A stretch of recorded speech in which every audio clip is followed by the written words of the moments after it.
예, 전해드린 대로 송영길 전 대표를 향한 귀국 압박 수위는 갈수록 높아지고 있습니다. 네, 관련 내용 최진영 변호사, 장윤미 변호사와 함께 자세히 짚어보도록 하겠습니다. 안녕하세요. 네, 안녕하세요. 자, 일부 보도를 보면 송영길 전 대표 내일 있을 기자회견 끝나면 이제 바로 귀국한다 뭐 이런 이야기도 있거든요. 귀국하게 되면 바로 조사를 받게 되는 겁니까? 어떻게 되는 겁니까? 현재는 참고인인지 피의자인지 한마디로 입건이 된지 여부가 아직은 불명확한 것 같습니다. 네. 다만 어제까지 보도를 봤을 때는 아직까지 그 피의자로 입건됐다라고 보긴 어려운 것 같기 때문에 만약에 여전히 참고인이다라고 하면 바로 뭐 그 인천공항에서 압송한다거나 그런 일은 없지 않을까 싶습니다.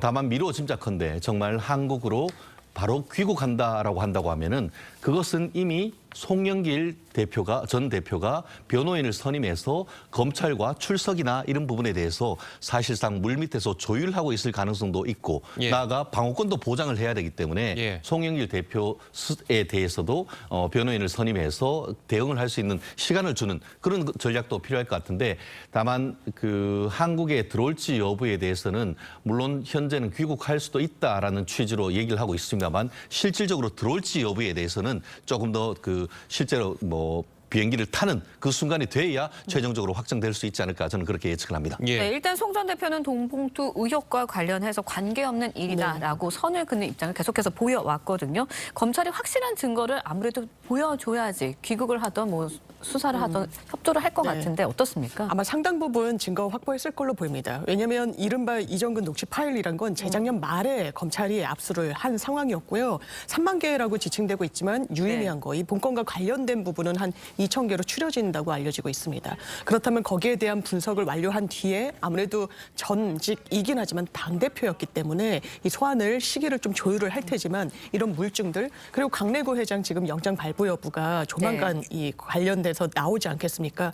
그래서 영장까지 발부된다면 사실 법원도 범죄의 상당성이 소명됐다라고 보는 거거든요. 그러면 사실 송영길 전 대표를 경유해서 나가지 않을 도리가 없고 거기에 대해서 그냥 아니다, 개인적인 일탈이다라는 항변만으로는 이런 확정되어 있는 증거들을 넘을 수 있을지는 좀 의문입니다.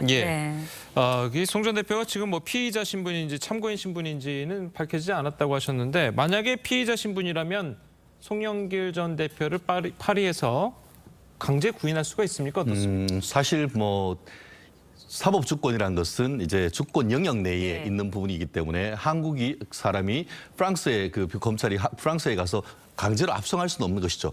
마치 지난번 세월호 때 이제 뭐 돌아가신 유병헌 씨의 가족들이 프랑스에 있을 때에 한국으로 압송하는데 재판을 하면서 굉장히 오래 끌렸던 것 기억나지 않습니까? 그렇기 때문에 임의적으로 한국으로 들어오지 않을 경우에는 검찰로서는 결국은 그 형사사법 공조 조약에 따라서 압송하는 절차를 이루어야 됩니다. 근데 지금으로서는 그럴 가능성은 그렇게 크지 않은데요.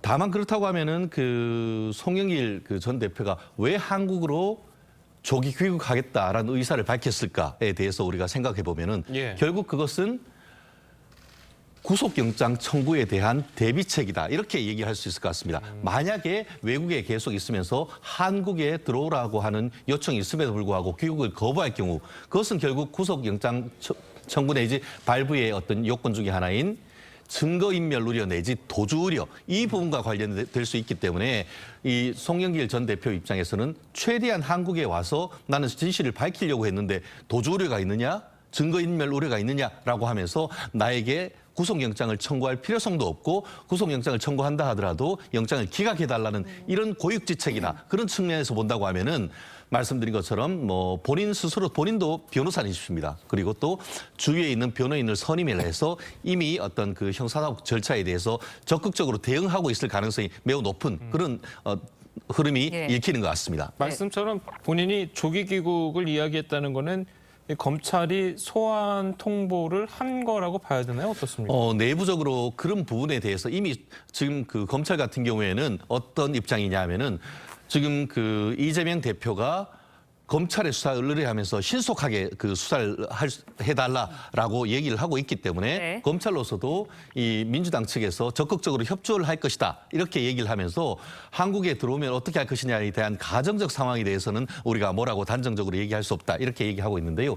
그럼에도 불구하고 지금 최종적인 이 사태, 이른바 그 돈봉투 사건의 최종적인 어떤 수혜자라고 하면은 바로 그 당시 당 대표로 그 당선된 송영길 전 대표 아니겠습니까? 그렇다고 하면은 최종적인 조사의 대상일 수밖에 없는 그런 건데 그렇다고 하면은 최종적인 그 책임자를 네. 부르기 위해서는 압수수색을 통해서 증거를 확보하고 관련된 사람에 대해서 불러서 조사하는 게 필요한데 지금 보면 그 강내구 씨를 비롯해서 관련되는 사람에 대한 조사가 지금 진행 중이란 말이에요. 네. 그렇다고 하면은 아직까지 지금 그 송영길 전 대표에 대한 조사가 이루어지기까지는 추가적인 조사를 해야 될 사안이 많다고 봅니다. 그러면은 한국에 들어오자마자 바로 소환하기보다는 오히려 관련되는 사람에 대한 압수수색 내지는 구속을 시켜서 네. 최종적인 어떤 그 및 수사를 다 한 다음에 아마 그 변호인과의 어떤 협의를 통해서 송영길 대표를 중앙지검으로 부를 가능성 지금으로서는 그게 높지 않을까 생각합니다. 네, 예. 앞서 공개된 이정근 녹음 파일에는 송영길 전 대표가 돈봉투 살포에 직접 개입한 것으로 보이는 듯한 내용이 담겨 있습니다. 그렇다 보니까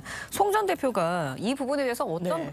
반박을 내놓을지 여기도 관심이 쏠리거든요. 그렇습니다. 지금 직접 개입한 것으로 보이는 녹취 내용은 이렇습니다. 이 강내구 씨가 이 통화를 하면서 이 연길이 형 이렇게 지칭하거든요. 그렇죠. 이 연길이 형이 어떻게 구했는지는 나도 잘 모르겠지만 인사를 많이 했더라고 이래요. 그러면 아 돈봉투를 직접 교부를 했나라고 보이는 지점인 거죠. 또 이런 말도 합니다. 아 내가 성만이 형 그러니까 이성만 의원을 지칭하는 것으로 보입니다.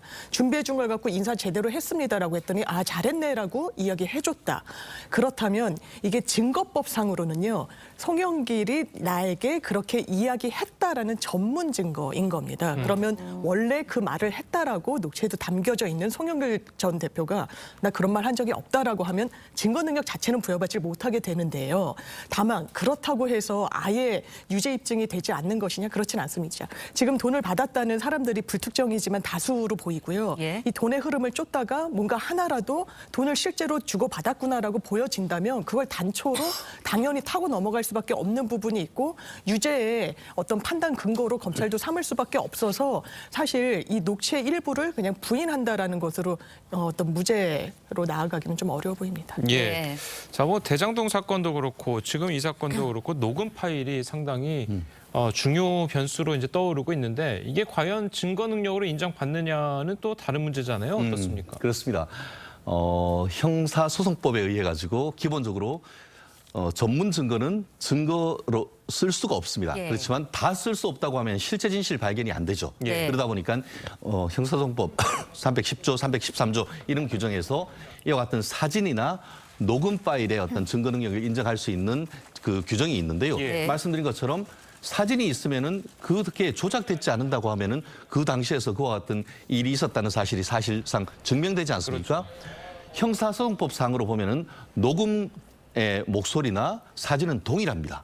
그런 것처럼 조작되지 않았다라는 사실이 인정되고 나아가서 그 녹음했는 그 상황 그리고 네. 또 녹음했는 사람과 상대방 사이의 서로의 인적 관계 이런 부분을 종합적으로 고려를 해서 특별히 신빙할 수 있는 상황에서 녹음이 이루어진 것이다라고 할 경우에는 그 녹음 파일 내지 네. 녹취록의 증거 능력을 인정하고 있습니다.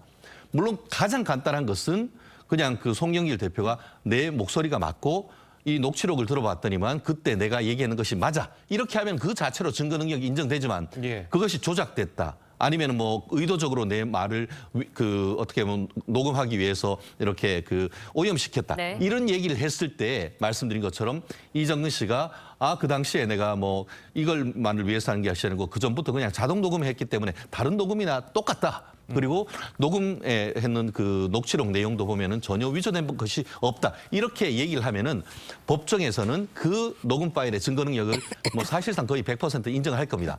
그렇다는 점에서 지금 그 송영길 대표의 입장에서는 상당히 불리한 입장이죠. 본인으로서는 부인하고 싶지만 목소리가 생생하게 담겨 있기 때문에 이런 케이스는 검찰이 법정에서 녹음 파일을 틉니다. 그거를 검증이라고 하는데요. 검증을 할 경우에 재판장님은 물을 겁니다. 이거 당신 목소리 맞습니까? 그리고 거기에 대화 내용에 조작된 게 있습니까? 라고 묻는데 만약에 그와 같은 조작의 흔적이 없다고 하면은 그 사실 그대로 녹음 파일 자체가 형사소송법 313조 에 관련된 규정에 의해서 증거능력이 인정될 가능성 좀 무척 높다고 봅니다. 네, 그런데 송영길 전 대표가 돈 봉투를 뿌리는데 직접 관여하지 않았더라도 처벌받을 가능성이 있는 건가요? 열려 있다고 봐야죠. 왜냐하면 돈 봉투를 배포했을 때 그게 대의원이든 현직 의원이든 제일 이득을 본 건 송영길 대표로 볼 수밖에 없습니다. 법적 평가가 그렇게 내려질 예. 거예요. 그리고 그 부분을 직접 본인이 정말 교부를 하거나 하지 않았더라도 알고 있었다. 그러면 어떤 묵시적으로라도 네. 지시 관계가 있지 않았겠느냐라고 판단할 수밖에 없을 겁니다. 그래서 어느 정도나 인지하고 있었는지 여부. 왜냐하면 녹취 이 내용을 보면 사실상 뭐 알려줬다, 보고했다. 그리고 돈이 뭐 100만 원 정도 모였을 때는 그 정도는 비교적 소액이니까 보고하지 말자. 뭔가 알고 있었을 것으로 보이는 그런 여러 가지 정황들이 드러나기 때문에 사실상 알고 있었는지 여부를 검찰이 먼저 조사할 수밖에 없습니다. 없어 보입니다. 예. 네. 조금 전에 이제 송영길 전 대표의 목소리가 이제 녹취에 있다는 취지의 말씀하셨는데 아직까지는 송영길 대표의 목소리가 검찰이 뭐 확보했다고 알려지지는 않았습니까? 그렇습니다. 그 내용 자체는 뭐 엊그제 한 언론 방송 같은 경우에도 이정근 씨와 직접 대화하는 내용도 일부 나오긴 했습니다. 그렇지만 요건 사실 한마디로 돈과 관련되는 명확한 그 부분에 대해서는 아직까지 나오질 않았는데요. 예. 그렇기 때문에 본인이 아니고 다른 사람의 어떤 그 강내구 씨와 그 이정근 씨 사이의 얘기나 이런 부분에 있어서 본인들이 그냥 동의를 해버리면 그 증거 자체가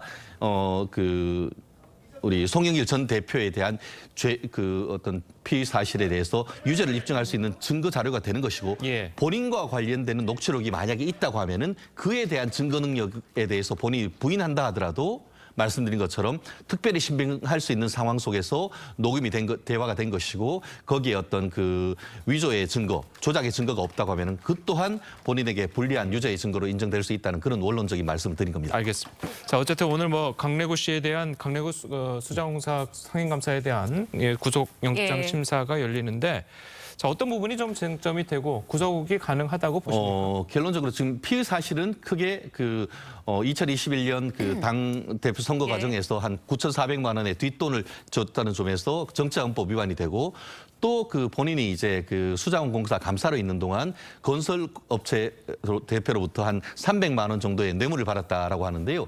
지금 내용을 봤을 때는 이 정치적 파장이 굉장히 큰 사건이라서 죄질이 불량하다. 나아가서 지금 그 구체적인 그 증거는 얘기하고 있지 않습니다만 검찰로서는 최근에 있어서 강내구 씨가 관련되는 증거를 인멸하려고 했던 그런 증거를 확보했다. 이런 내용을 본다고 하면은 결국 전체적인 우리나라의 어떤 그 민주주의를 뒤흔드는 것에 구체적인 핵심 역할을 했다는 점에서는 만약에 지금 검찰에 주장하는 것처럼 피의 사실 자체가 입증된다고 할 경우에는 영장 발부할 가능성은 지금으로서는 상당히 높은 것이 아닌가 생각을 합니다. 알겠습니다. 네, 만약에 강내구 씨가 구속이 된다면 송 전 대표에 대한 수사도 빨라지는 거 아니겠습니까? 당연히 그럴 수밖에 없습니다. 일단 구속은 기간이 정해져 있고요. 수사도 집중적으로 할 수밖에 없습니다. 또 영장 발부가 됐다는 사실 자체가 범죄의 상당성을 어느 정도 영장 실질 단계이긴 하지만 법원이 인정했다는 거죠. 그렇다면 강내구 씨에 대한 집중적인 수사를 토대로 지금 송영길 전 대표의 측근으로 거론되고 있는 박무보좌관, 정무조정실장을 했죠. 그 지도부 체제일 때. 소환 일자를 조율하고 계속 이 송영길 대표를 향한 수사 속도를 상당히 낼 것으로 보입니다. 자, 그리고 돈 준 사람이 있으니까 돈 받은 사람도 있을 텐데 이 돈 받은 사람 중에서는 또 현역 의원들도 꽤 있다고 되는 거 아니겠습니까? 그렇다면 이 지금 민주당 현역 의원들이 검찰의 소환 조사를 줄줄이 받을 가능성도 배제할 수 없겠네요. 현재로서는 그렇습니다. 그러니까 정치자금법 같은 경우에는 준 사람뿐만 아니고 받은 사람 다 같이 지금 처벌을 하는 그런 부분이다 보니까 이 부분에 있어가지고 지금 뭐 명확한 것도 아닙니다만 인터넷에 실명 리스트가 거의 20명까지도 지금 떠돌고 있는데 이 부분과 관련해 가지고는 지금 검찰이 명확하지 않으면은 사실 정치적 지금 내년 총선을 두고 그 민감한 시기 아닙니까? 만약에 잘못된 수사를 했을 경우에는 정치적 파장이 굉장히 클 겁니다. 그러니까 검찰로서는 조심하되 명확한 수사를 해서 정말 억울한 사람이 없도록 나아가 또 그럼에도 불구하고 돈을 받았다고 하면 그에 대한 응분의 책임을 질 수 있는 그런 수사를 해야 되는데 결국 그렇기 때문에 검찰로서는 대놓고 어떤 그 언론 플레이를 하기보다는 있는 그대로 사실관계를 밝혀서 객관적 물증이 있는 사람들 같은 경우에는 사실 소환해서야죠. 대한민국 대표 300명에 대해서 만약에 돈을 받고 당선되거나 하는 일이 있다면 그거에 대해서는 많은 뭐 여야 이런 그 좌우를 불문하고 이 부분에 대해서는 이번 기회를 계기로 검찰의 어떤 역할을 사명을 그대로 수행해야 된다고 봅니다. 알겠습니다. 자, 오늘 두 분 변호사님 말씀은 여기까지 듣겠습니다. 잘 들었습니다. 감사합니다. 감사합니다.